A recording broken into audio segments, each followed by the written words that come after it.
বেশি অভিনয় করো না তো বৌমা। সংসারে ওইটুকুই তো কাজ। আমরা বোধহয় করিনি। দাঁড়িয়ে দাঁড়িয়ে গ্যাসের উপর একটু রান্না করবে, তাও তোমার অসুবিধা হচ্ছে। তাও যদি বুঝতাম তোমার ৮-৯ মাস চলছে। সবেমাত্র ৫ মাস চলছে দেখে মনে হচ্ছে অনেক কষ্ট হচ্ছে। নাও নাও, তাড়াতাড়ি হাত চালাও দেখি। ওদিকে ছোট বৌমা চলে এলো অফিস থেকে। যে সে মেয়ে নয় কিন্তু মিথিলা, ব্যাংকের ম্যানেজার, বুঝলে? তোমার মতো বাড়ি বসে থেকে সারাদিন শুয়ে বসে এমন কোহায় না। কত দায়িত্ব তার। শাশুড়ি রেহানা বেগমের কথাগুলো কিচেনের দেয়ালে ধাক্কা খেয়ে চারপাশের বাতাসে ছড়িয়ে পড়ল। প্রতিটা শব্দের ধার যে কতখানি তা সুমনা গত ২.৫ বছর ধরে ভালোই জানে। উনুনের উপর কড়াইয়ের তেলটা ফুটে উঠছে। রেহানা বেগম পিঠ ঘুরিয়ে ড্রয়িং রুমের দিকে পা বাড়াতেই সুমনা আস্তে করে এক হাত দিয়ে নিজের পেটের বাপাশে চেপে ধরল। ৫ মাস পুরো হতে চলেছে। ডাক্তার পরিষ্কার বলেছিলেন শরীর দুর্বল, হিমোগ্লোবিন আশঙ্কাজনকভাবে কম, যতটা সম্ভব বিশ্রাম নিতে। কিন্তু এই বাড়িতে বিশ্রামের কথা বলা মানেই যেন মস্ত বড় অপরাধ করে ফেলা। সুমনা একটা গভীর শ্বাস নিল। প্রেসার কুকারের সিটি বাজার আগে সে আঁচটা কমিয়ে দেয়। শাশুড়ির বৈষম্য নতুন কিছু নয়। যখনই ছোট বৌমা মিথিলার প্রসঙ্গ আসে তখনই সুমনার ভূমিকা এই সংসারে একেবারে তলানিতে গিয়ে থাকে। মিথিলা প্রাইভেট ব্যাংকের ম্যানেজার, মাস শেষে ভালো টাকা ঘরে আনে। তার সকালে বেরোনোর তাড়া থাকে, সন্ধ্যায় ফিরে আসার পর ১ কাপ চা এগিয়ে দিতে হয়। আর সুমনা, সে গৃহিণী। সকালে সবার আগে ঘুম থেকে ওঠা থেকে শুরু করে রাতে রান্নাঘরে সব বাসন কোসন ধোয়া পর্যন্ত যার কাজ। তার শ্রমের কোনো হিসাব এই সংসারের পাতায় কোথাও লেখা থাকে না। বৌমা, চাটা কি বসিয়েছ? মিথিলা কিন্তু আর ১০ মিনিটের মধ্যেই চলে আসবে। বসার ঘর থেকে রেহানা বেগমের গলা আবার ভেসে এলো। হ্যাঁ মা, দুধ বসিয়েছি, আজ কমিয়ে রেখেছি। সুমনা গলা চড়িয়ে জবাব দিল, যদিও তার স্বরটা কিছুটা কাঁপছিল। রান্নাঘরের ছোট জানালাটা দিয়ে পাশের বাড়ির ছাদটুকু দেখা যায়। সুমনা কড়াইয়ে মশলা ঢেলে দিয়ে খুন্তি নাড়তে লাগলো। তার পেটের ভেতর একটা মৃদু টান অনুভব হচ্ছে। বেশ কিছুক্ষণ ধরে একটানা দাঁড়িয়ে কাজ করায় কোমর থেকে একটা ব্যথা ধীরে ধীরে পায়ের দিকে নেমে যাচ্ছে। কিন্তু এখন হাত গুটিয়ে বসে থাকার উপায় নেই। মিথিলা এলে তার জন্য আলাদা করে স্যান্ডউইচ বা বিকেলের জলখাবার বানাতে হবে। কারণ মিথিলা বাইরের খাবার পছন্দ করে না। আর রেহানা বেগম চান ছোট বউ যেন বাড়ি ফিরে এক মুহূর্ত না ভাবে যে তাকে অবহেলা করা হচ্ছে। বাইরে দরজার বেল বেজে উঠল। তার মানে মিথিলা চলে এসেছে। কিছুক্ষণের মধ্যে ড্রয়িং রুম থেকে রেহানা বেগমের মিহি ও স্নেহে ভরা স্বর শোনা গেল। মিথিলা, এলে মা? খুব ক্লান্ত লাগছে বুঝি আজ? জামা কাপড় ছেড়ে হাত মুখ ধুয়ে নাও, সুমনা চা করছে। পায়ের শব্দ শোনা মাত্র সুমনা ট্রেয়ে চায়ের কাপ আর জলখাবার সাজাতে শুরু করলো। মিথিলা রান্নাঘরের সামনে এসে দাঁড়ালো। হাতে একটি দামি হ্যান্ডব্যাগ, পরনে স্ত্রী করা শাড়ি, চেহারায় সারাদিনের কাজের একটা স্পষ্ট ছাপ। আপা, চা তৈরি? মিথিলা হালকা হেসে জিজ্ঞেস করলো। হ্যাঁ মিথিলা, এই তো নিয়ে আসছি, তুমি বসো। সুমনা ট্রেটা হাতে তুলে নিতে নিতেই বলল, আচ্ছা, আমি একটু ফ্রেশ হয়ে আসছি। বলে মিথিলা নিজের ঘরের দিকে চলে গেল। সুমনা ট্রেটা নিয়ে ড্রয়িং রুমের টি টেবিলে রাখল। রেহানা বেগম সোফায় বসে টিভি দেখছিলেন। কাপ দুটো টেবিলে রাখার সময় সুমনার হাতের আঙ্গুল সামান্য কেঁপে উঠল। ট্রের গায়ে কাপের ঠোকা লেগে একটা টুং করে শব্দ হলো। রেহানা বেগম সাথে সাথে টিভির দিকে চোখ রেখেও বলে উঠলেন, সাবধানে করো বৌমা, জিনিসপত্রের দাম আছে। আর শোনো, রাতের রান্নায় মাছের ঝোলটা যেন বেশি ঝাল না হয়। মিথিলার গ্যাস্ট্রিকের সমস্যা আছে, জানো তো? ওর শরীর খারাপ হলে পুরো ব্যাংকের কাজ আটকে যাবে। সুমনা সোজা হয়ে দাঁড়ালো, শাশুড়ির দিকে একবার তাকালো। রেহানা বেগমের চোখে মুখে কোনো হিংসা বা বিদ্বেষ নেই। সেখানে রয়েছে শুধু এক ধরনের স্বাভাবিক অবহেলা, যেন সুমনার কোনো আলাদা অস্তিত্বই নেই। তার অসুস্থতা বা ক্লান্তি বলতে কিছু থাকতে পারে না। মা, আমি বলছিলাম কি, রাতে মিথিলার জন্য আলাদা কিছু করতে হলে বলুন। আমি ঝোলটা হালকা করেই করছি, তবে আমার শরীরটা একটু ভালো লাগছে না। ভাতটা বসিয়ে দিয়ে আমি কি কিছুক্ষণ শুতে যাব? সুমনা খুব সংযত ও শান্ত কণ্ঠে জিজ্ঞেস করলেন। রেহানা বেগম এবার চোখ তুলে তাকালেন। তার চোখে এক মুহূর্তের জন্য বিরক্তি ফুটে উঠল। আবার শুতে যাবে? এ তো কিছুক্ষণ আগে ঘর থেকে বেরোলে। ডাক্তার তো হাঁটাচলা করতে বলেছে। এভাবে সারাদিন শুয়ে থাকলে বাচ্চা জন্মাবে কি করে? আমাদের সময় তো আমরা 9 মাস পর্যন্ত ধান সিদ্ধ করেছি, সংসারের সব কাজ করেছি। এখনকার মেয়েদের একটু কিছু হলেই শুয়ে পড়ার বাহানা। কথাটা শুনে সুমনার বুকটা অভিমানে ভরে এলো, কিন্তু সে কোনো তর্ক করল না। উত্তর দেওয়া মানে নিজের শক্তির অপচয় করা। সে চুপচাপ আবার রান্নাঘরের দিকে হেঁটে গেল। রান্নাঘরের দরজার কাছে এসে সে নিজের পেটে আরেকবার হাত রাখল। ভেতরের ছোট্ট প্রাণটা যেন হালকা নড়ে উঠল। সুমনা একটা দীর্ঘশ্বাস ফেলে উনুনের দিকে নজর দিল। সব কাজ শেষ করতে করতে রাত 8টা বাজবে। তারপর স্বামী শাহেদ কাজ থেকে ফিরবে। শাহেদ মানুষটা খারাপ নয়, কিন্তু মায়ের সামনে সে সবসময় চুপ থাকে। সুমনার কষ্টটা সে হয়তো একা ঘরে বুঝতে পারে, কিন্তু সবার সামনে শাশুড়ির ওই কথার উপর কথা বলার সাহস তার নেই। সুমনা তরকারির কড়াইয়ে ঢাকনা বসিয়ে দিল। নিজের ভেতরের যে কষ্ট আর অপমান জমে উঠছে সেটাকে সে আপাতত একপাশে সরিয়ে রাখল। তবে সে জানে এই নীরবতা চিরকালের জন্য নয়। শরীরের যন্ত্রণা সহ্য করা যায়, কিন্তু প্রতিদিনের এই তুচ্ছ তাচ্ছিল্য আর মানসিক চাপ সহ্য করার একটা সীমা থাকে। সেই সীমার কাছাকাছি সে যেন প্রতিদিন একটু একটু করে এগিয়ে যাচ্ছে। রাত 8:30 নাগাদ বাইরের দরজায় কড়া নাড়ার শব্দ হলো। সুমনা তখন উনুনের আঁচ নিভিয়ে কড়ায় নামাচ্ছিল। থালা বাসন ধোয়ার পর শরীরটা আর সইছিল না। কোমরের নিচ থেকে পা দুটো যেন অবশ হয়ে আছে। শাশুড়ি রেহানা বেগম আগেই নিজের ঘর থেকে বেরিয়ে এসে দরজা খুলে দিলেন। শাহেদ ভেতরে ঢুকল। সারাদিনের কাঠফাটা রোদ আর জ্যাম ঠেলে এসে তার মুখটা কালচে দেখাচ্ছে। কাঁধের ল্যাপটপের ব্যাগটা সোফায় রেখে সে এক গ্লাস পানির জন্য ডাইনিং রুমের দিকে পা বাড়ালো। এত দেরি হলো আজ, গাড়ি পাওনি নাকি? রেহানা বেগম ছেলের হাত থেকে কোটটা নিতে নিতে জিজ্ঞেস করলেন। না মা, রাস্তায় ভিআইপি মুভমেন্ট ছিল, তাই জ্যামে আটকেছিলাম। শাহেদ হালকা শ্বাস ফেলে পড়ল। সুমনার রান্নাঘর থেকে পানির গ্লাস নিয়ে ড্রয়িং রুমে এলো। শাহেদের দিকে গ্লাসটা বাড়িয়ে দিতেই শাহেদ সুমনার ফ্যাকাশে মুখের দিকে তাকালো। চোখের নিচে কালচে ছোপ, কপালে হালকা ঘামের ফোঁটা। শাহেদ কিছু বলতে গিয়েও থেমে গেল। মায়ের উপস্থিতিতে সে সাধারণত খোলামেলা কথা বলতে সংকোচ বোধ করে। শাহেদ পানির গ্লাসে চুমুক দিয়ে জিজ্ঞেস করল, তোমার ছোট ছেলের বউ কোথায়? ঘরের ল্যাপটপ নিয়ে বসে কাজ করছে, ব্যাংকের অডিট চলছে না, মেয়েটার নাওয়া খাওয়ার সময় নেই। রেহানা বেগম আফসোসের সুর টেনে বললেন। কথাটা সুমনার কানে গেল, কিন্তু সে কোনো প্রতিক্রিয়া দেখালো না। শুধু গ্লাসটা ফেরত নেওয়ার জন্য দাঁড়িয়ে রইল। শাহিদ একবার সুমনার দিকে তাকালো, তারপর মায়ের দিকে চেয়ে ধীর স্বরে বলল, মা, সুমনার শরীরটাও তো কদিন ধরে ভালো যাচ্ছে না, ডাক্তার একটু সাবধানে থাকতে বলেছেন। রেহানা বেগমের মুখের ভঙ্গি সাথে সাথে বদলে গেল।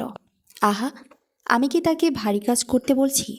নিজের সংসারে রান্নাটুকুই তো করছে। আমরাও তো গর্ভবতী হয়েছি শাহেদ, এভাবে একটু পরপর জিরানোর অভ্যেস করলে শরীর আরও ভারী হয়ে যাবে। শাহেদ আর কথা বাড়ালো না। মায়ের সাথে তর্ক করা তার পক্ষে সম্ভব নয়। ছোটবেলা থেকে সে মায়ের সিদ্ধান্তকে মেনে নিয়ে অভ্যস্ত।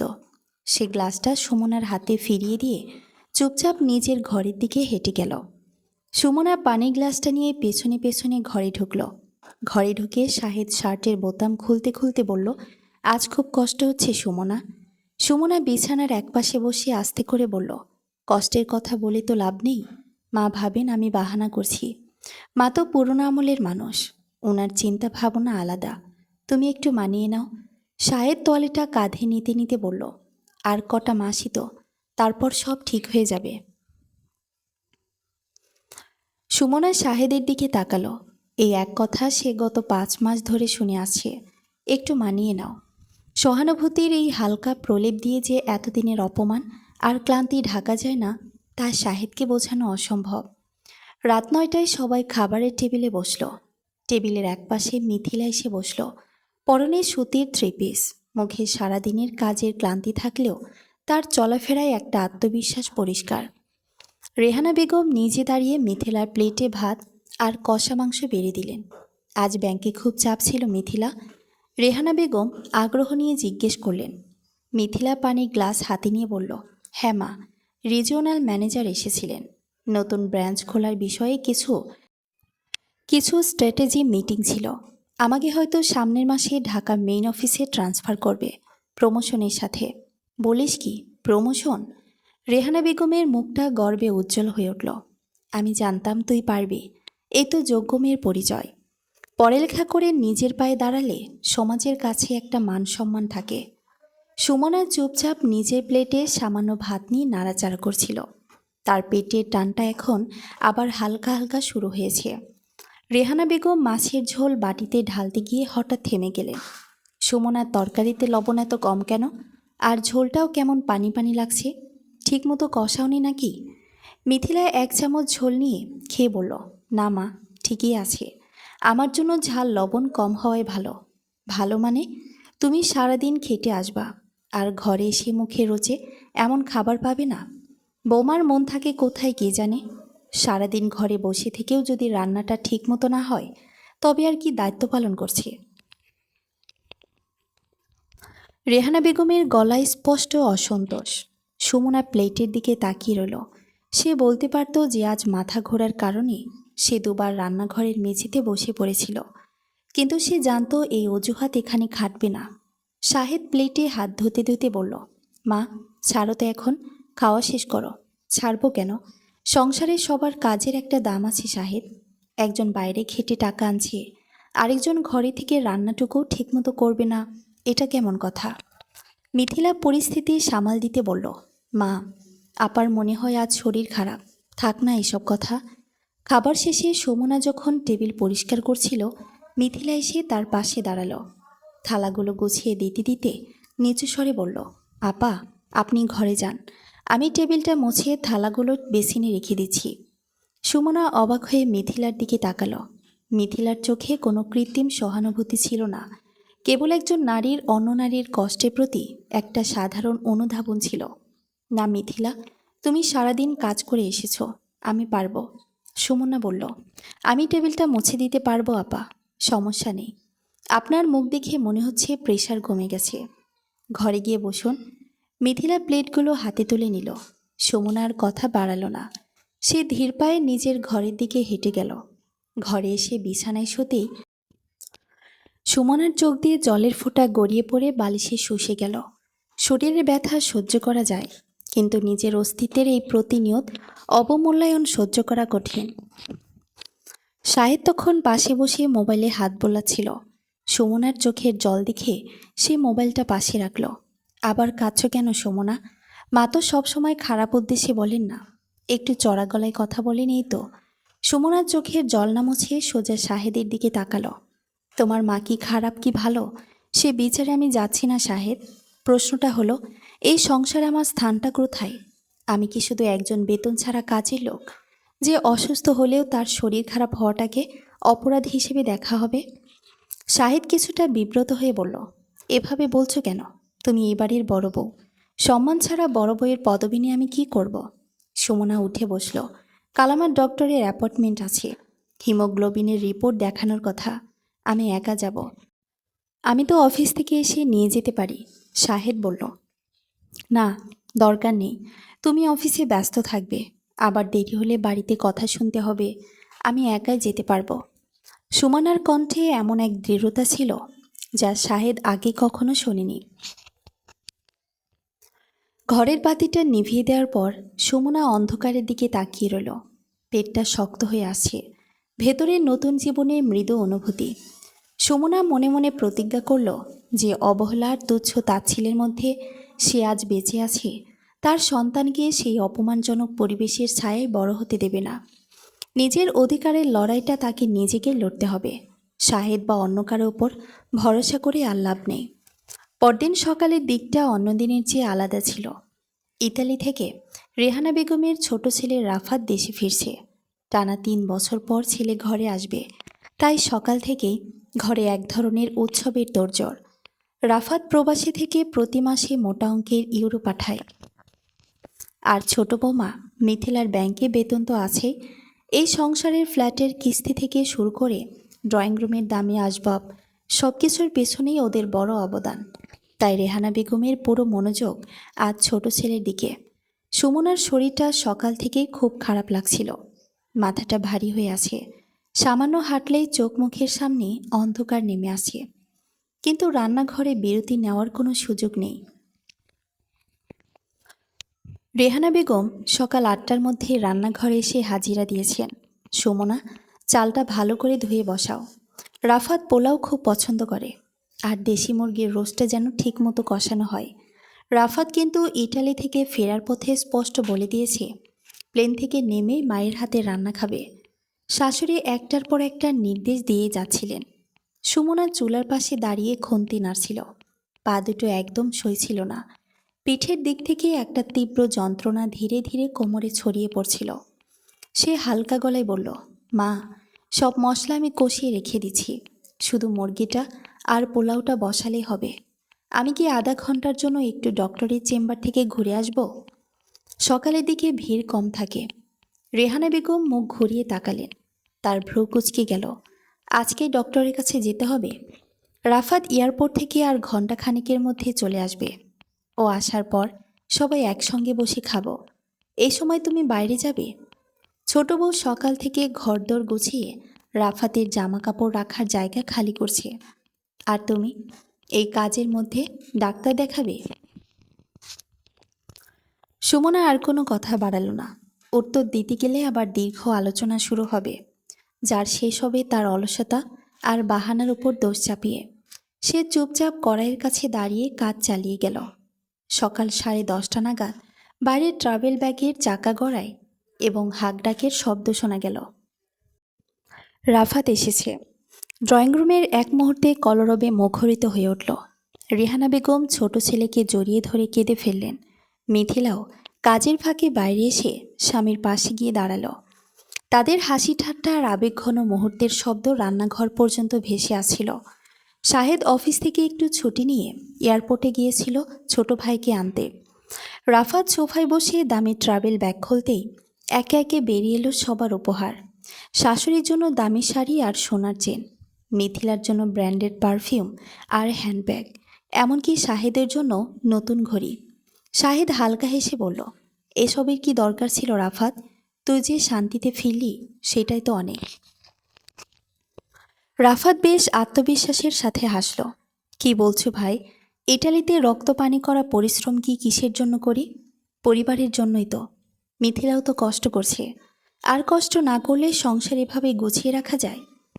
কথাটা খুব সাধারণ শোনালেও এর মধ্যে একটা গভীর অর্থনৈতিক ক্ষমতার দম্ভ ছিল, যা ড্রয়িং রুমে উপস্থিত সবাই স্পষ্ট টের পেল।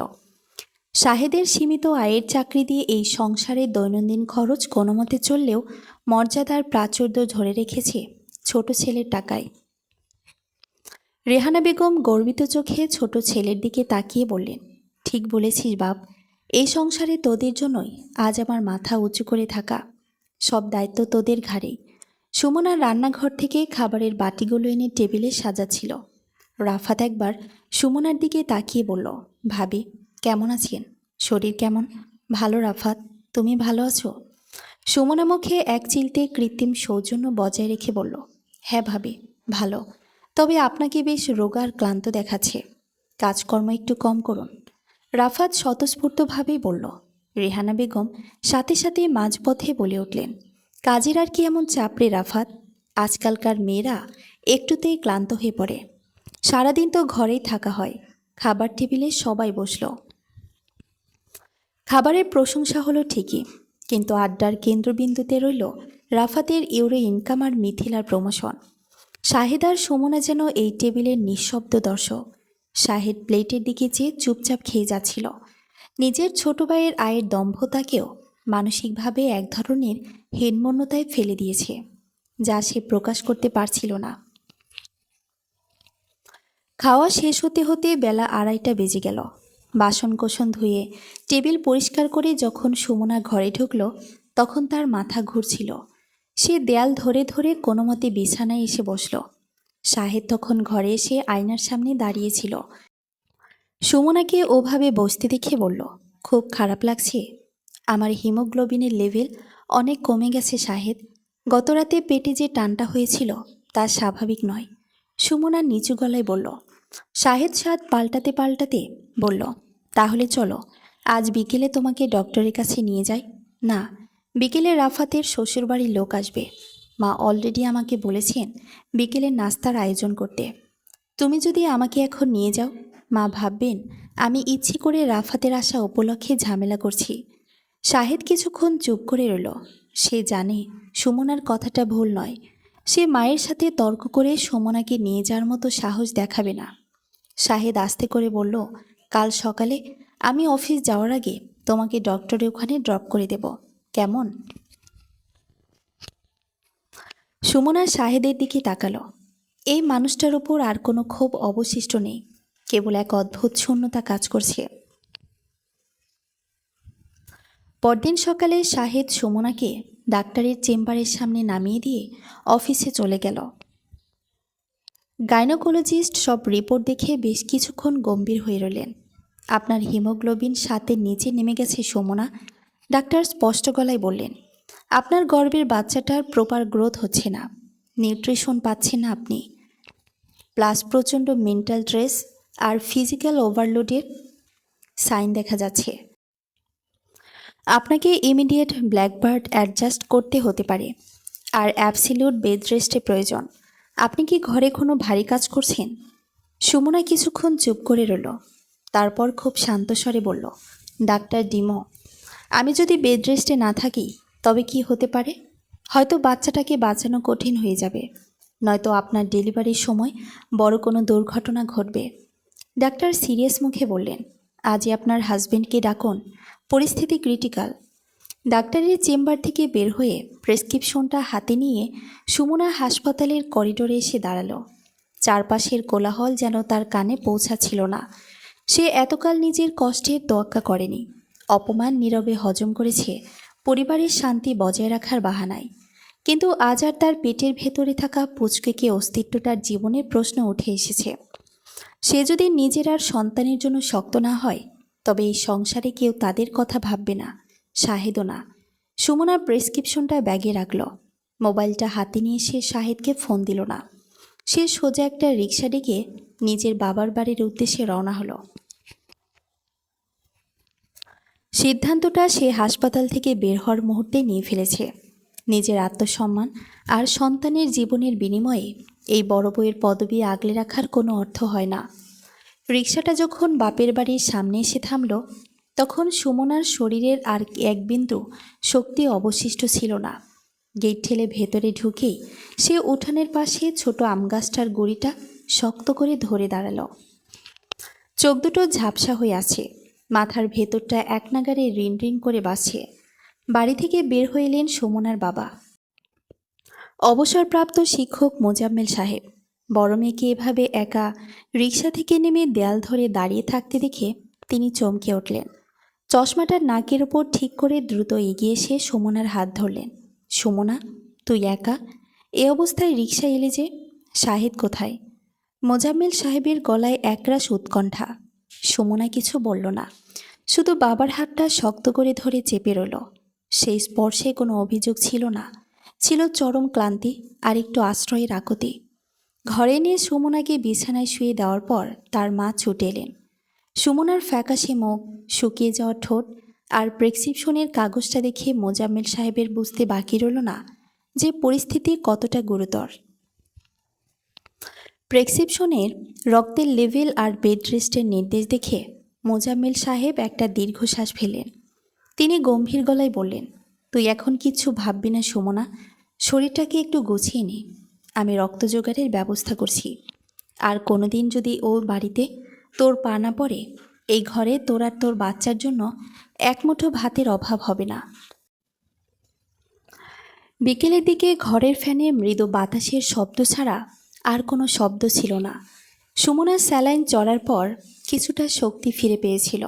সে বিছানায় আধশোয়া হয়ে ব্যাগ থেকে ফোনটা বের করল। স্ক্রিনে শাহেদের 20টি মিসড কল ভেসে উঠছে। শাহেদ হয়তো অফিস শেষ করে হাসপাতাল বা বাড়িতে সুমনার খোঁজ না পেয়ে ফোন করেছিল।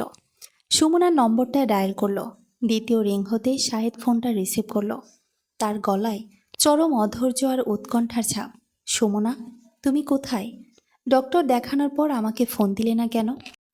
আমি বাড়িতে গিয়ে দেখি তুমি নেই, মা বললেন, তুমি নাকি ডাক্তারখানা যাওয়ার কথা বলে বের হয়ে আর ফেরোনি। কি শুরু করেছো বলো তো? শাহেদ এক নিঃশ্বাসে ভেসে এলো। সুমনা ফোনে কোনো উত্তর দিল না। সে চুপ করে কিছুক্ষণ শাহেদের অস্থিরতাটুকু শুনল। এ লোকটা তাকে ভালোবাসে ঠিকই, কিন্তু সেই ভালোবাসায় কোনো আশ্রয় নেই, রক্ষা করার শক্তি নেই। কথা বলছো না কেন সুমনা? তুমি কোথায় এখন? শাহেদ আবার জিজ্ঞেস করল। সুমনা একটা গভীর শ্বাস নিল। তার গলার স্বর কাঁপল না, কোনো কান্নার আবেগ প্রকাশ পেল না। অত্যন্ত শান্ত স্পষ্ট কণ্ঠে সে বলল, আমি আমার বাপের বাড়িতে আছি শাহেদ।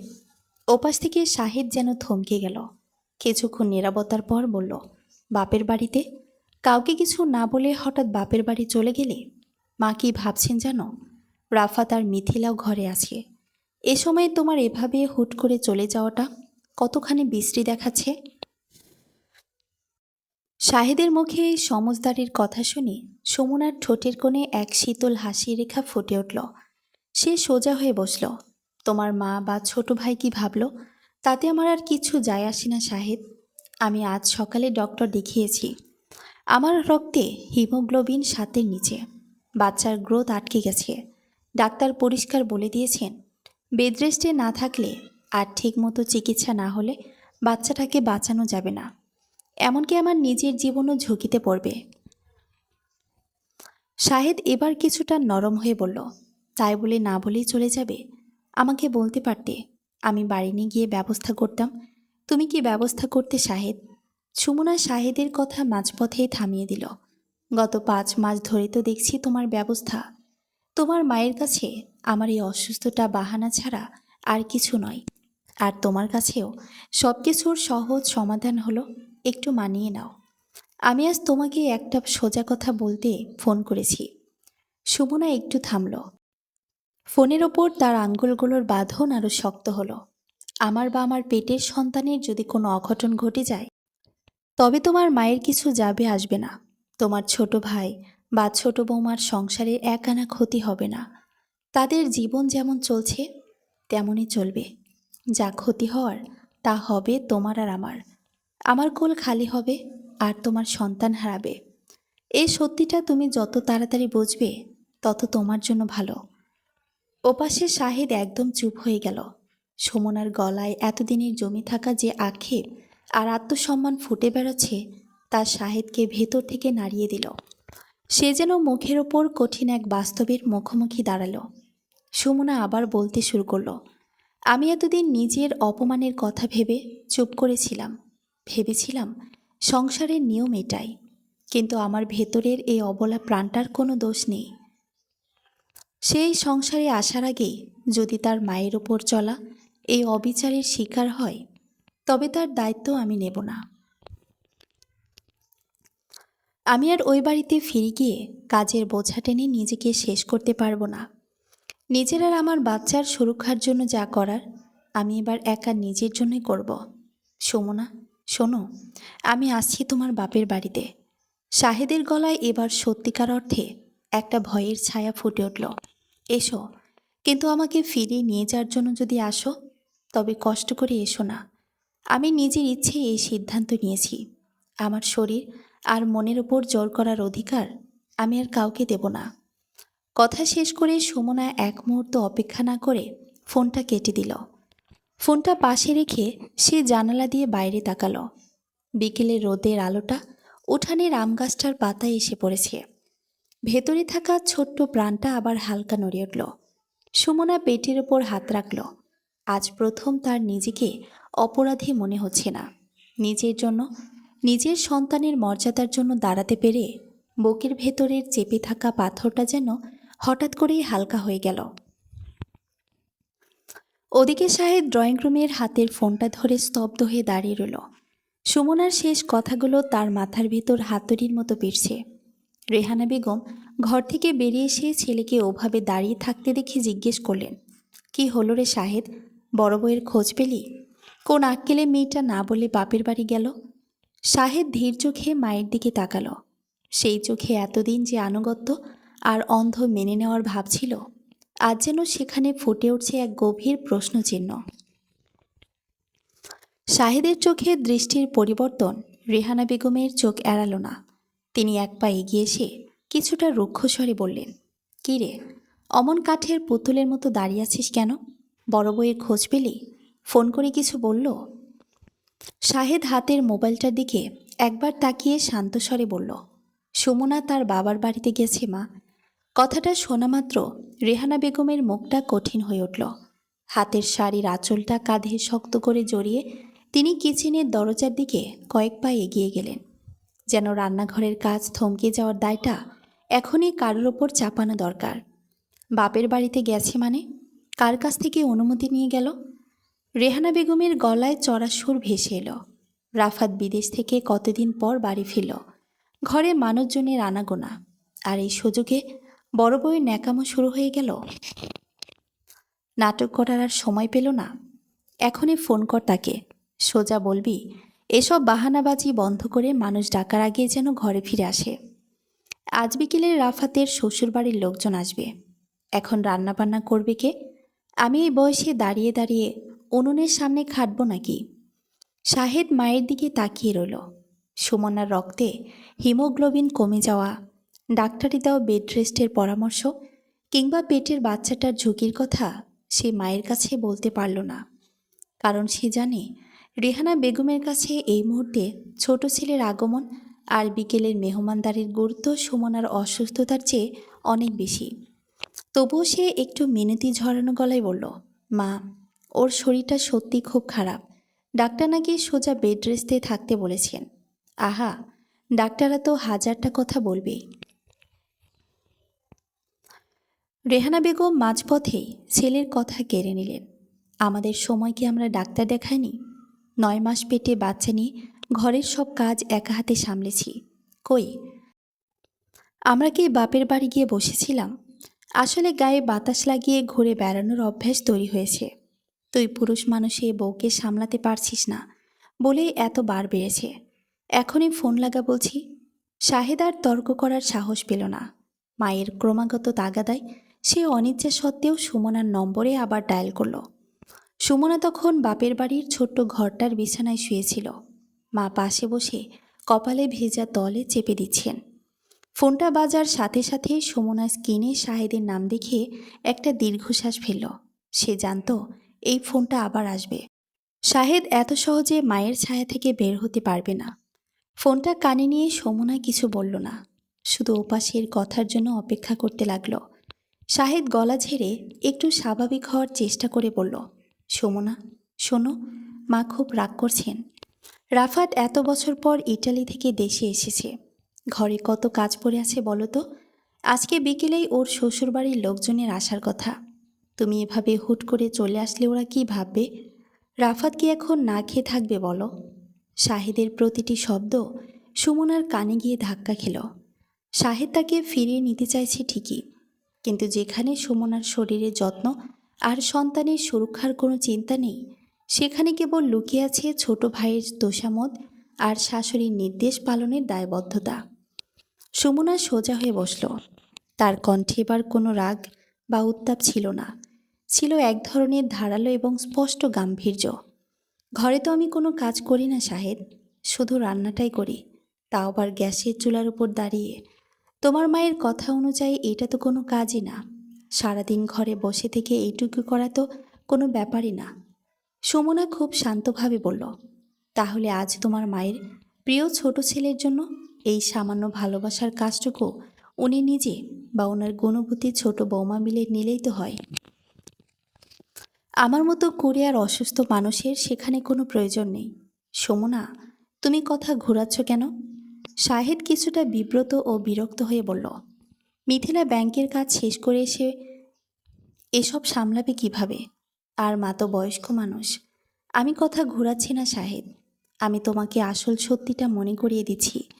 সুমনার গলায় স্পষ্ট উত্তর ভেসে এলো, যে সংসারে আমার শারীরিক যন্ত্রণাকে ন্যাকামো বলা হয়, যেখানে আমার সন্তানের জীবন ঝুঁকিকে বাহানা হিসেবে দেখা হয়, সেই সংসারে আমি নিজের আত্মসম্মান বিসর্জন দিয়ে আর পা দেব না। তাহলে তুমি বলতে চাইছ তুমি আর আসবে না? শাহেদের গলায় এবার এক ধরনের হতাশা ফুটে উঠল। আমি আসবো কি আসবো না সেটা সম্পূর্ণ নির্ভর করছে তোমার ওপর।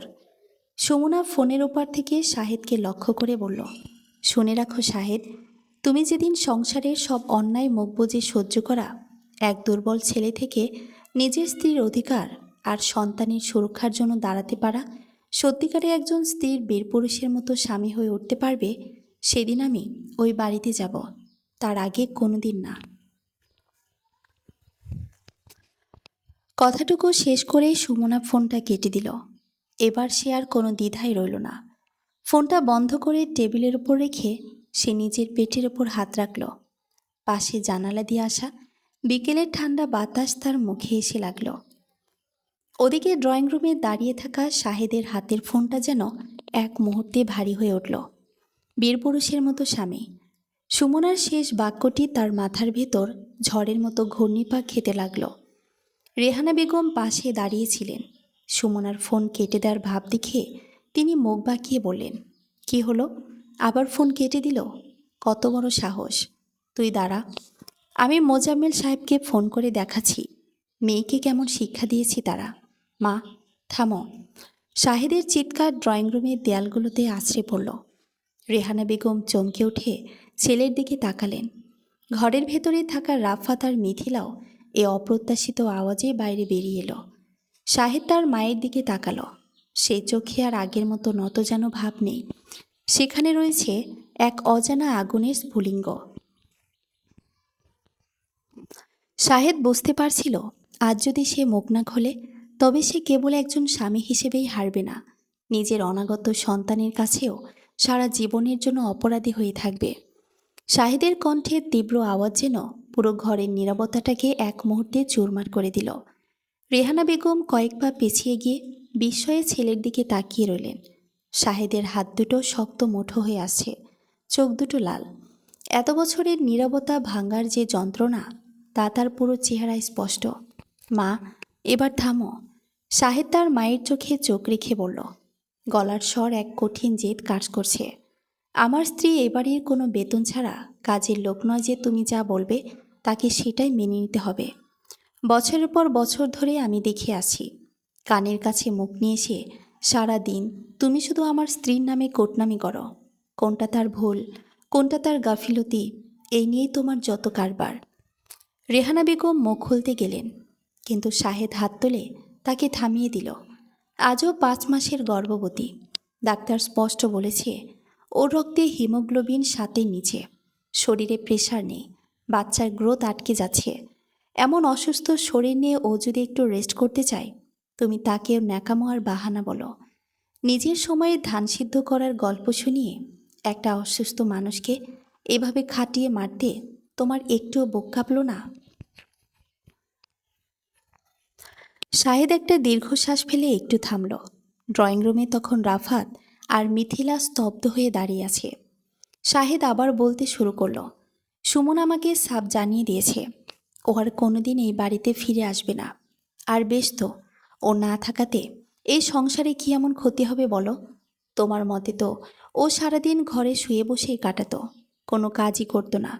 তাহলে একজন অলস মানুষ না থাকলে কি সংসার আটকে থাকে? তোমরা তোমাদের সংসার এবার নিজেরাই চালিয়ে নাও। ছেলের মুখ থেকে এমন সরাসরি ও ধারালো কথা শুনে রেহানা বেগমের অহংকারে বড় আঘাত লাগল। তিনি নিজের ভুল বা অন্যায় স্বীকার করার পাত্রী নন।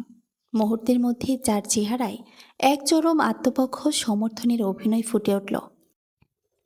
তিনি 2 হাতে বুক চেপে ধরে রাফাত আর মিথিলার দিকে তাকালেন। চোখের কোণ দিয়ে জল গড়িয়ে পড়ার ভান করে রেহানা বেগম কেঁদে উঠলেন, দেখছিস, তোরা নিজের চোখে দেখে যা।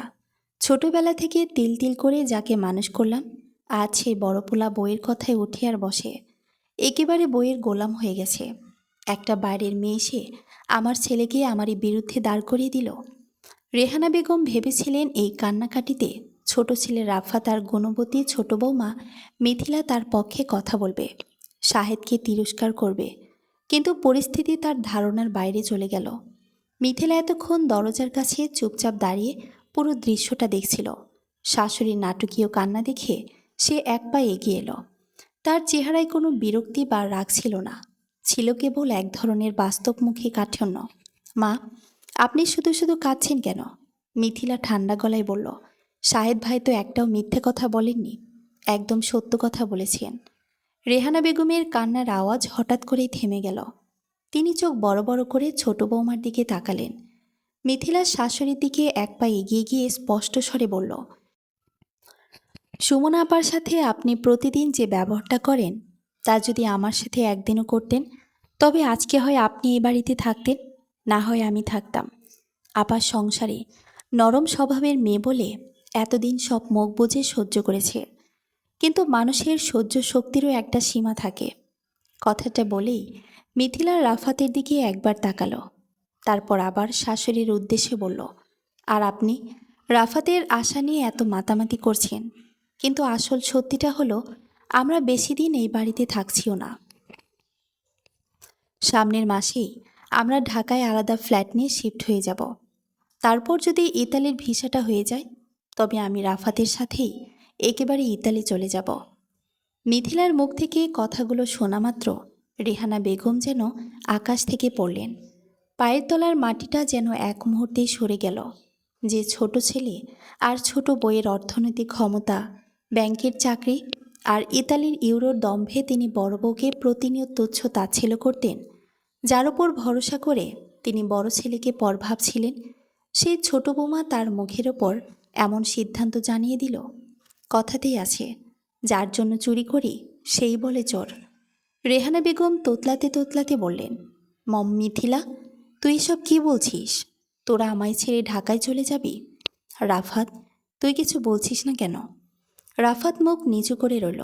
সেও জানে তার মা এই পরিবারে বড় ভাবির ওপর কতটা অবিচার করেছেন। আর মিথিলা স্বাধীনচেতা মেয়ে, সে কখনোই রেহানা বেগমের এই অন্যায্য কর্তৃত্ব মেনে নেবে না। শাহেদার এক মুহূর্ত সেখানে দাঁড়ালো না।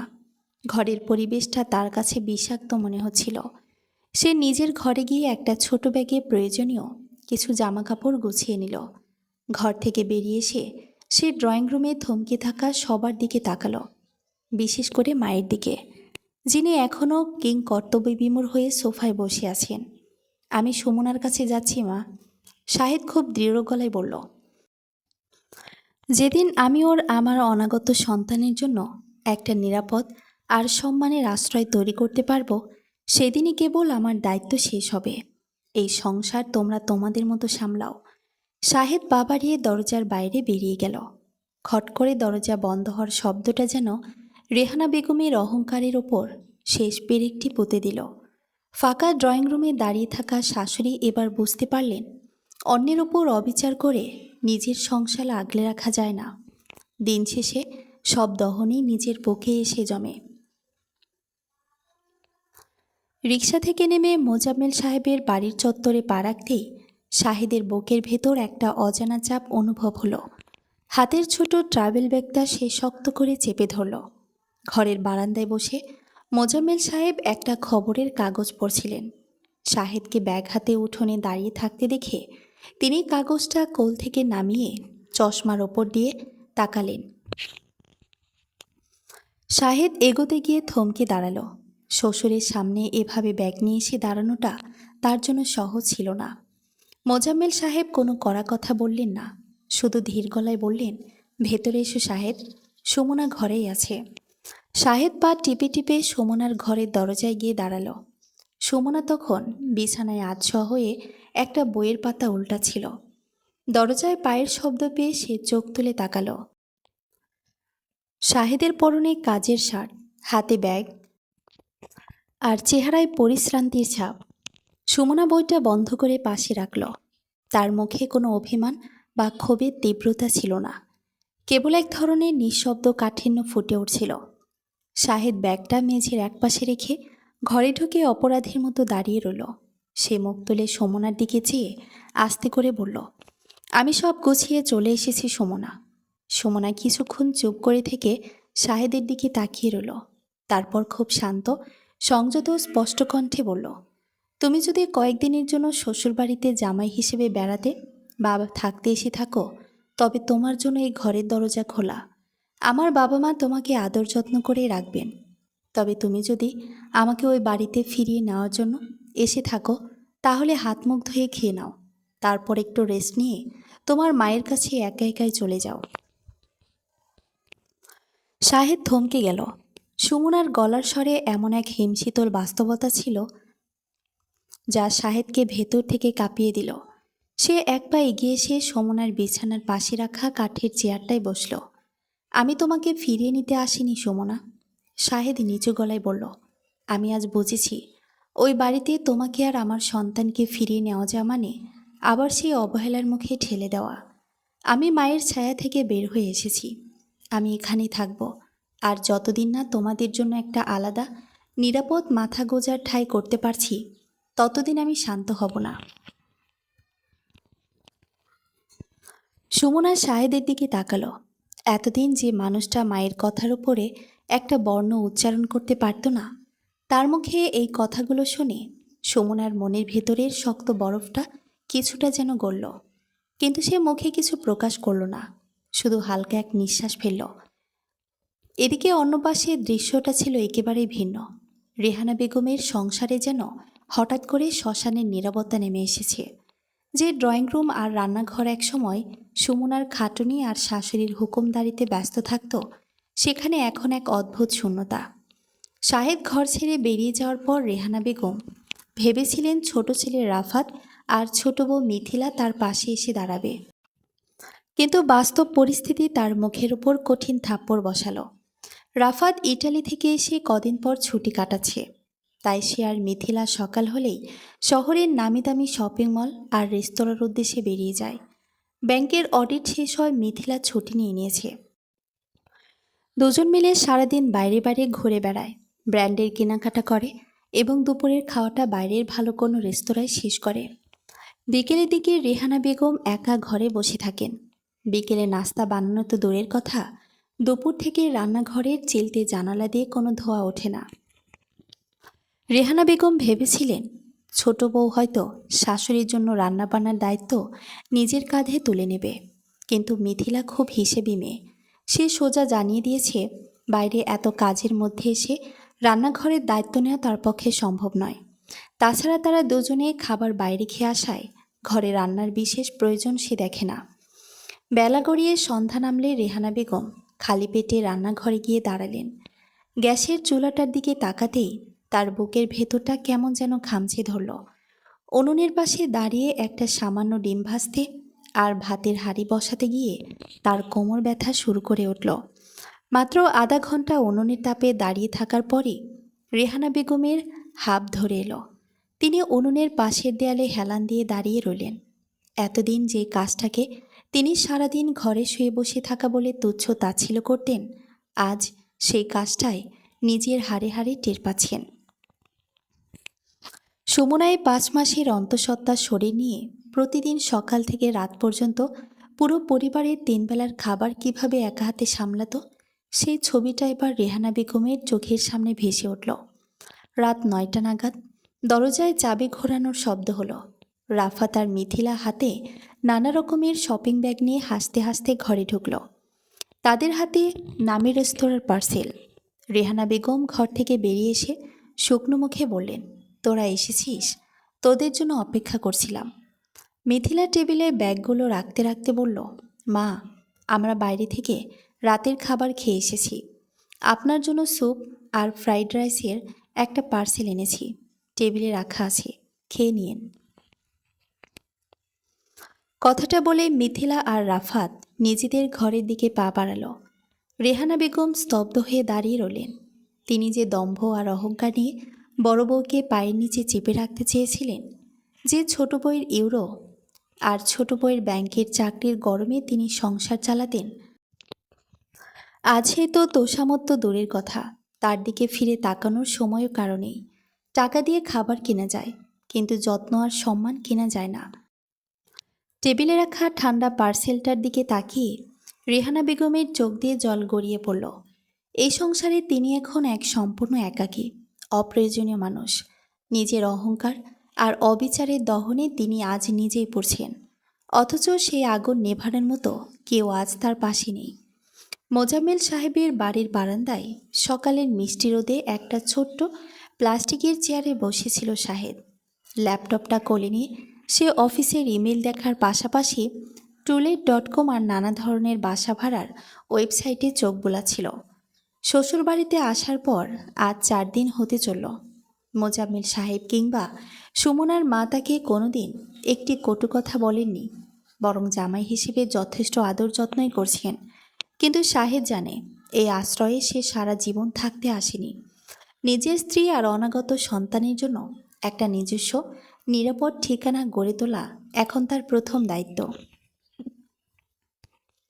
অফিসের সহকর্মী রফিকের সাথে ফোনে কথা বলছিল শাহেদ। হ্যাঁ রফিক, ছোট হলেও চলবে, 2 রুমের একটা ছোট ফ্ল্যাট, যেন লিফট থাকে আর প্রথম দ্বিতীয় তলায় হয়। সুমনার শারীরিক অবস্থা এখন উঁচুতে ওঠানামা করার মতো নয়। ওপাশ থেকে রফিক আশ্বস্ত করতেই শাহেদ এক দীর্ঘশ্বাস ফেলল। সামান্য কিছু সঞ্চয় আছে, আর আগামী মাসের বেতনটা পেলে অ্যাডভান্সের টাকাটা দেওয়া সম্ভব হবে। সংসার চালানোর জন্য এখন থেকে তাকে আরও অনেক বেশি হিসেবি হতে হবে। ঘরের ভেতর থেকে সুমনা ধীরে ধীরে হেঁটে বারান্দায় এসে দাঁড়ালো। 4 দিনের মানসিক শান্তি, মোজাম্মেল সাহেবের সার্বক্ষণিক পরিচর্যা আর সময় মতো ওষুধ খাওয়ার ফলে সুমনার ফ্যাকাশে চেহারায় কিছুটা রক্তিমাভা ফিরে এসেছে।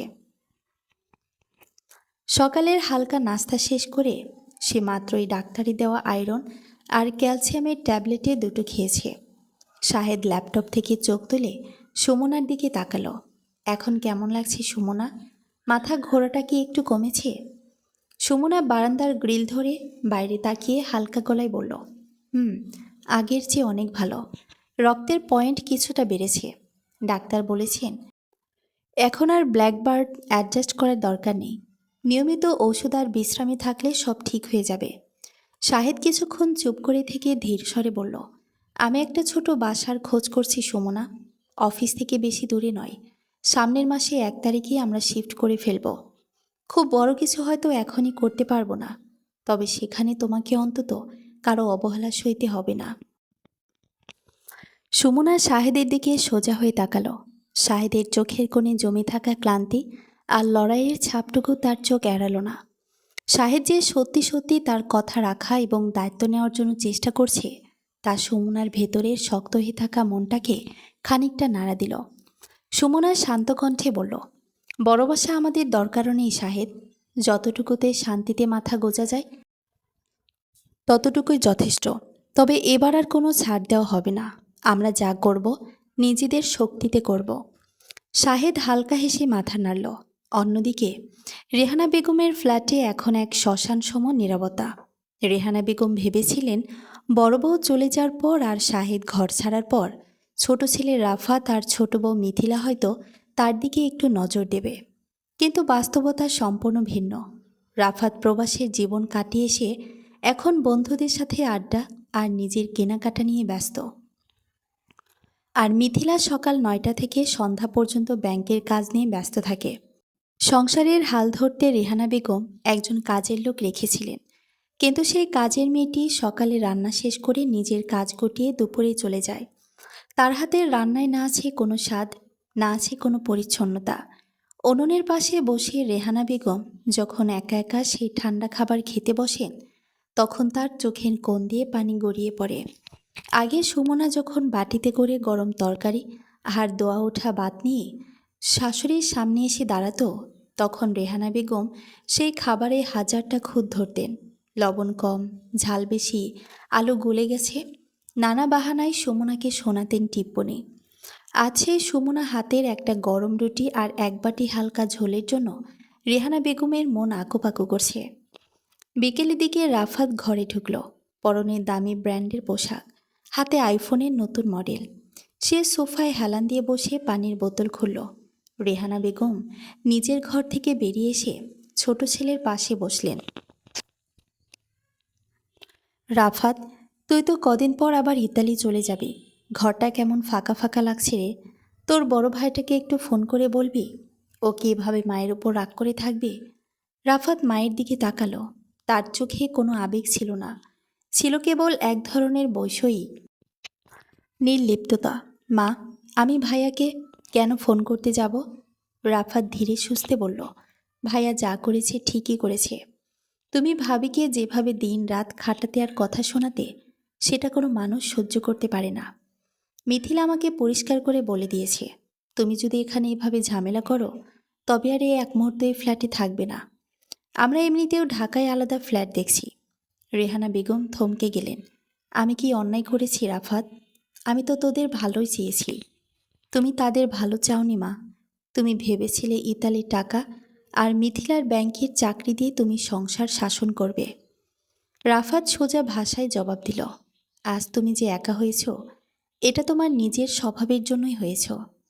ভাবে ওই অসুস্থ শরীর নিয়ে তোমার পুরো সংসারটা আগলে রেখেছিল, অথচ তুমি তাকে একটা মানুষের মর্যাদাটুকুও দাওনি। এখন ভাইয়া নিজের সংসার নিজে সামলাচ্ছে, সেটাই তো স্বাভাবিক। কথাটা বলে রাফাত নিজের ঘরের দিকে চলে গেল। রেহানা বেগম ড্রয়িং রুমের সোফায় বসে স্তব্ধ হয়ে রইলেন। ছোট ছেলের মুখ থেকে এমন কঠিন সত্য শোনাবার পর তার দম্ভ আর অহংকারের শেষ দেয়ালটুকুও যেন ভেঙে গুড়িয়ে গেল। সন্ধ্যা নেমে এলে রেহানা বেগম কাপা হাতে মোবাইলটা বের করলেন। শাহেদের নম্বরটা ডায়াল করতে গিয়েও তার আঙ্গুল থমকে গেল। কি বলবেন তিনি ছেলেকে?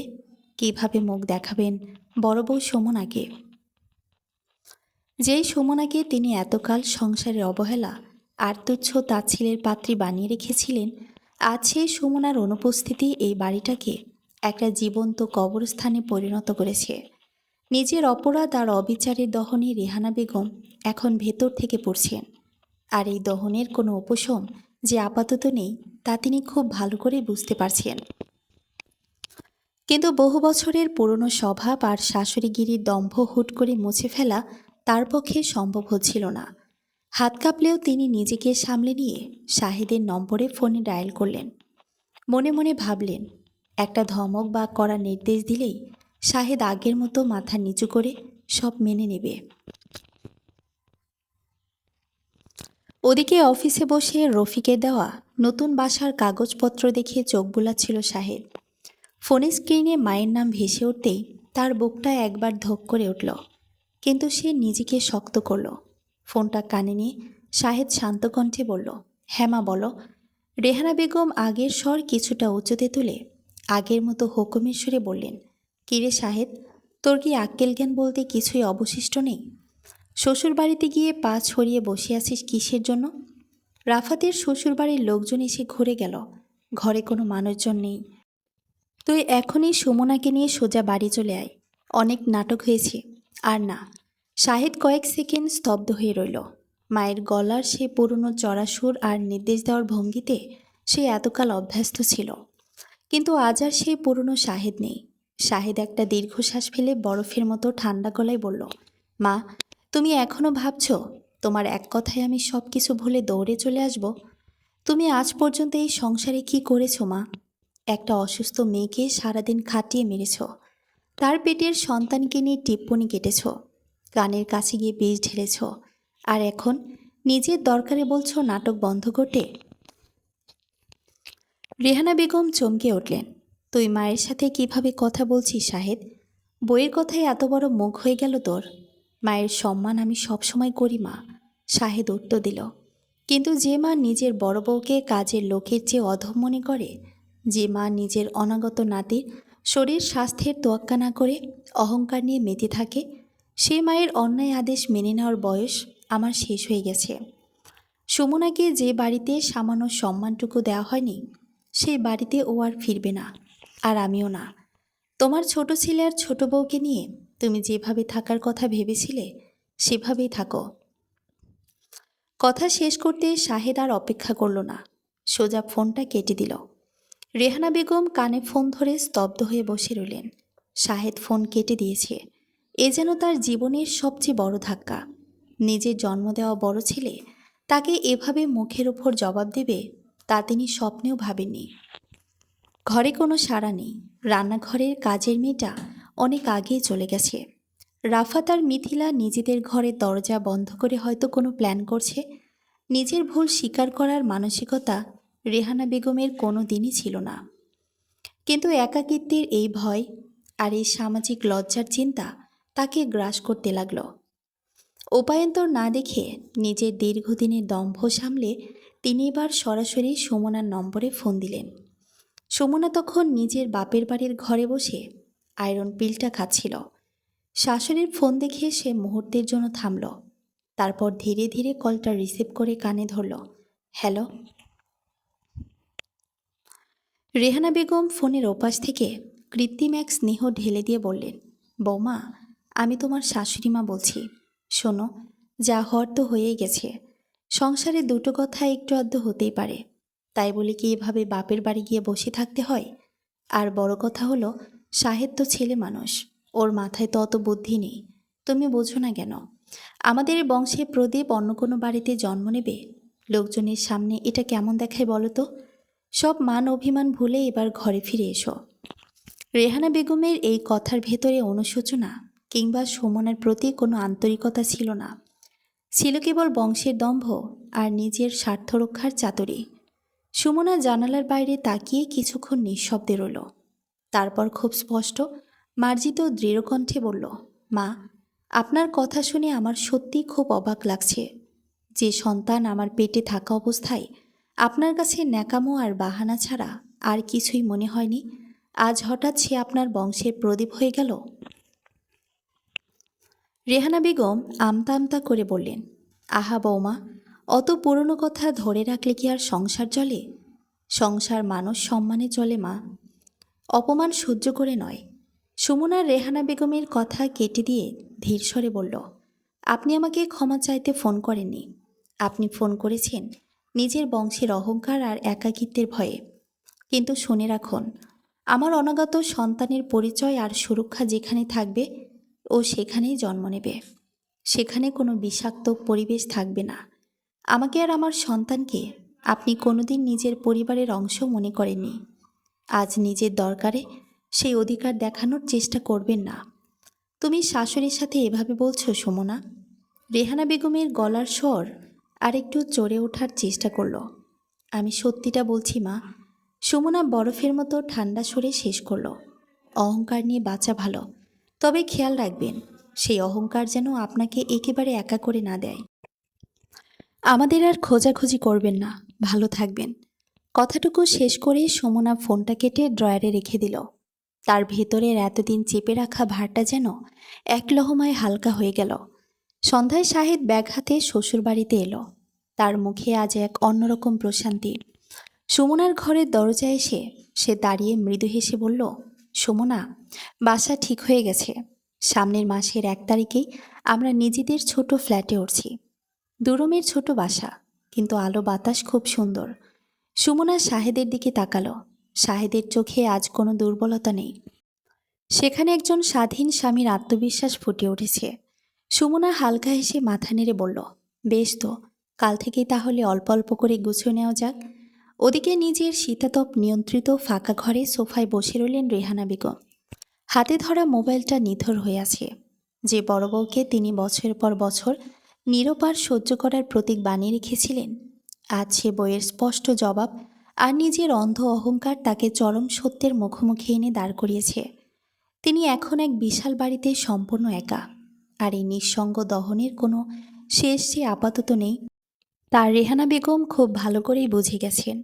মাসের 1 তারিখে শাহেদ আর সুমনা তাদের নতুন ছোট ফ্ল্যাটটিতে শিফট করে ফেলল। দোতলার 2 রুমের ছোট্ট বাসাটিতে খুব বেশি আসবাব ছিল না, কিন্তু জানালা দিয়ে আসা দক্ষিণ হাওয়ায় আর সকালের মিষ্টি রোদে ঘরটা যেন এক অন্যরকম শান্তিতে ভরে উঠত। মোজাম্মেল সাহেব নিজের পছন্দমতো কয়েকটা দরকারি জিনিস কিনে দিয়েছিলেন। বাপের বাড়ির মানসিক শান্তি, নিয়মিত পুষ্টিকর খাবার আর ডাক্তারের দেওয়া ওষুধে সুমনার স্বাস্থ্য এখন অনেক উন্নত। তার গালে রক্তের লালচে আভা ফিরে এসেছে। চোখে মুখে ফুটে উঠেছে মাতৃত্বের অপূর্ব এক দীপ্তি। শাহেদ প্রতিদিন সময় মতো অফিসে যায়, আর বিকেলে ফেরার পথে স্ত্রীর জন্য সুমনার প্রিয় ফল সামান্য স্ন্যাক্স কিনে আনে। কাজের ফাঁকে দুজন মিলে একসাথে ঘর গোছায়, হাঁড়ি পাতিল ধুয়ে নেয়। যে সংসারে মর্যাদা আর পারস্পরিক সম্মান থাকে, সে সংসারের সামান্য অভাবও কানায় কানায় পূর্ণ বলে মনে হয়। অন্যদিকে রেহানা বেগমের ফ্ল্যাটের চিত্রটা ছিল বড়ই করুণ। শাহেদ আর সুমনার জবাব পাওয়ার কয়েকদিনের মধ্যেই রাফাত আর মিথিলা ঢাকায় নিজেদের আলাদা ফ্ল্যাটে শিফট হয়ে গেল। যাওয়ার সময় রাফাত মায়ের হাতে সামান্য কিছু টাকা দিয়ে বলল, মা, তোমার খরচের জন্য টাকা রেখে গেলাম। রান্না আর কাজের জন্য লোক তো আছেই, চলি আমরা। যাদের দম্ভ আর পরিচয়ে রেহানা বেগম বড় বউয়ের ওপর অন্যায় অত্যাচার করতেন, সেই ছোট ছেলে আর ছোট বউ তাকে চার দেয়ালের মধ্যে একা ফেলে রেখে নিজেদের রঙিন ভবিষ্যতের দিকে পা বাড়ালো। বিশাল ফ্ল্যাটটিতে রেহানা বেগম এখন সম্পূর্ণ নিঃসঙ্গ। ঠিক কাজের মেয়ের স্বাধীন রান্না আর শোয়ে একা একা দিন কাটানোই যেন তার নিয়তি হয়ে দাঁড়ালো। উনুনের পাশে বসে রেহানা বেগম প্রতিদিন সুমনার কথা ভাবতেন, কিভাবে মেয়েটা অসুস্থ শরীর নিয়েও হাসি মুখে গোটা সংসার সামলে রাখত। নিজের হাত দিয়ে গড়া অন্ধ অহংকারের দহনে রেহানা বেগম তিল তিল করে পড়ছিলেন। 4 মাস পর এক ভোরে সুমনার প্রসব বেদনা উঠলে শাহেদ দ্রুত তাকে শহরের এক সুপরিচিত ক্লিনিকে ভর্তি করায়। ঘণ্টা দুয়েকের উৎকণ্ঠা আর প্রতীক্ষার অবসান ঘটিয়ে সুমনা জন্ম দিল এক ফুটফুটে কন্যা সন্তান। ডাক্তার যখন প্রথমবার সেই সদ্যজাত শিশুকে শাহেদের কোলে তুলে দিলেন, শাহেদের দুচোখ বেয়ে আনন্দের পানি গড়িয়ে পড়ল।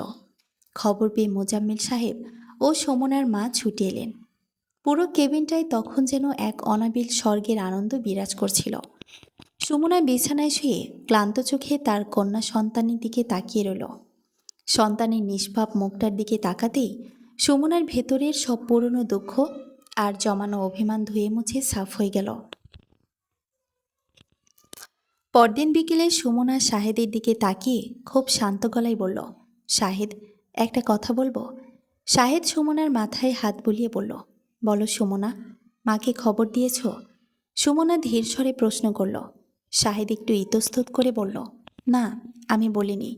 সুমনা মৃদু হেসে শাহেদের হাতটা শক্ত করে চেপে ধরে বলল, অহংকার মানুষের অনেক ভুল করায় শাহেদ, কিন্তু নিঃসঙ্গতা মানুষকে অনেক কিছু শেখায়ও।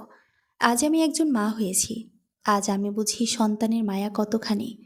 তোমার মায়ের ব্যবহার আমাদের সাথে যতই খারাপ হোক না কেন, তিনি তোমার জন্মদাত্রী মা। তাকে খবর দাও আর বলো নাতনিকে দেখতে আসতে। শাহেদ কিছুক্ষণ স্তব্ধ হয়ে সুমনার দিকে চেয়ে রইল। যে সুমনাকে তার মা সহ্য করতে পারেননি, আজ সেই সুমনার হৃদয়ের বিশালতা দেখে শাহেদের মন শ্রদ্ধায় ভরে গেল। শাহেদ আর দেরি না করে রেহানা বেগমকে ফোন করে সুমনার মা হওয়ার খবর দিল। খবরটা শোনা মাত্রই ফোনের ওপাশে রেহানা বেগম হাউমাউ করে কেঁদে উঠলেন। জীবনের সব অপরাধবোধ আর একাকিত্বের কষ্ট যেন এই কান্নায় বাঁধ ভাঙল। 1 ঘন্টার মধ্যে রেহানা বেগম ক্লিনিকে হাজির হলেন। কেবিনের দরজায় এসে রেহানা বেগম থমকে দাঁড়ালেন। তার চেহারায় আগের সেই দম্ভ নেই, অহংকারের কোনো নাম নিশানা নেই। চেহারায় কেবলে এক পরাজিত, ক্লান্ত আর অপরাধী মায়ের আকুতি। সুমনা বিছানায় শুয়েছিল, পাশেই ঘুমাচ্ছিল ছোট্ট খুকি। রেহানা বেগম পা টিপে টিপে ভেতরে ঢুকলেন। সুমনা তাকে দেখে বিছানায় সোজা হয়ে বসার চেষ্টা করতেই রেহানা বেগম দ্রুত এগিয়ে এসে সুমনার হাতে হাত রাখলেন। বৌমা, উঠো না, একদম ওঠো না। রেহানা বেগমের গলার স্বর কান্নায় জড়িয়ে আছিল। তিনি সুমনার হাতের উপর নিজের হাত রেখে কেঁদে ফেললেন। আমাকে ক্ষমা করে দাও বৌমা, আমি মা হয়ে তোদের ওপর যা অবিচার করেছি, আজ তার শাস্তি আমি হাড়ে হাড়ে পাচ্ছি। তোকে আমি কোনোদিন ছেলের বউয়ের মর্যাদা দিইনি, অথচ আজ তুই আমাকে এমন একটা পরম আনন্দ দেখার সুযোগ করে দিলি। সুমনার রেহানা বেগমের চোখে চোখ রাখল। সুমনার কণ্ঠে কোনো ক্ষোভ ছিল না। সে খুব নরম স্বরে বলল, মা, যা ঘটে গেছে তা তো আর ফেরানো যাবে না, তবে ভুল মানুষের চোখ খুলে দেয়। আপনি ক্ষমা চেয়ে আমাদের ছোট করবেন না, আপনি তো শাহেদের মা। রেহানা বেগম আঁচল দিয়ে চোখের জল মুছে ধীর পায়ে খাটের পাশে রাখা ছোট্ট বেবি ট্রলিতে শায়িত নাতনির দিকে এগোলেন। তলে মোড়ানো টুকটুকে লাল হাত পা নাড়ানো নাতনিটার দিকে তাকাতেই তার মন এক অপরূপ ভালোবাসায় ভরে উঠল। তিনি অতি সাবধানে কাঁপা কাঁপা হাতে নাতিনকে কোলে তুলে নিলেন। ছোট্ট খুকির ফর্সা কপালে এক দীর্ঘ চুমু দিয়ে রেহানা বেগম নিজের গলা থেকে অনেক বছরের স্মৃতি বহন করা খাঁটি সোনার চেইনটা খুলে নিলেন। চেইনটি তিনি অতি পরম মমতায় নাতিনের হাতের মুঠোয় গুজে দিয়ে বললেন, আমার দহনের আগুনে জল ঢালতে যে লক্ষ্মী সোনা এসেছে, এই বুড়ি দাদিমার তরফ থেকে তার জন্য এই সামান্য উপহার। ও যেন তার মায়ের মতো পরম সহনশীল আর শক্ত মনের একজন সত্যকারের মানুষ হয়ে ওঠে। শাহেদ ও সুমনার নীরব চোখে দৃশ্যটি দেখছিল। শাহেদ এগিয়ে এসে রেহানা বেগমের কাঁধে হাত রাখল। রেহানা বেগম শাহেদের দিকে তাকিয়ে বললেন, তোরা কি আবার সেই ভাঙা ঘরে ফিরবি রে শাহেদ? শাহেদ সুমনার দিকে একবার তাকালো, তারপর মায়ের চোখে চোখ রেখে শান্ত স্বরে বলল, না মা, যে গাছ নিজের শিকড় গেড়ে আলাদা করে ডালপালা মেলেছে তাকে আর আগের জায়গায় ফিরিয়ে আনা যায় না। আমরা আমাদের এই ছোট ফ্ল্যাটেই থাকব, তবে এখন আর কোনো দেয়াল নেই মা। তুমি যখন ইচ্ছে এই নাতির কাছে আসবে, থাকবে, আমরাও তোমার কাছে যাব। রেহানা বেগম মাথা নাড়লেন।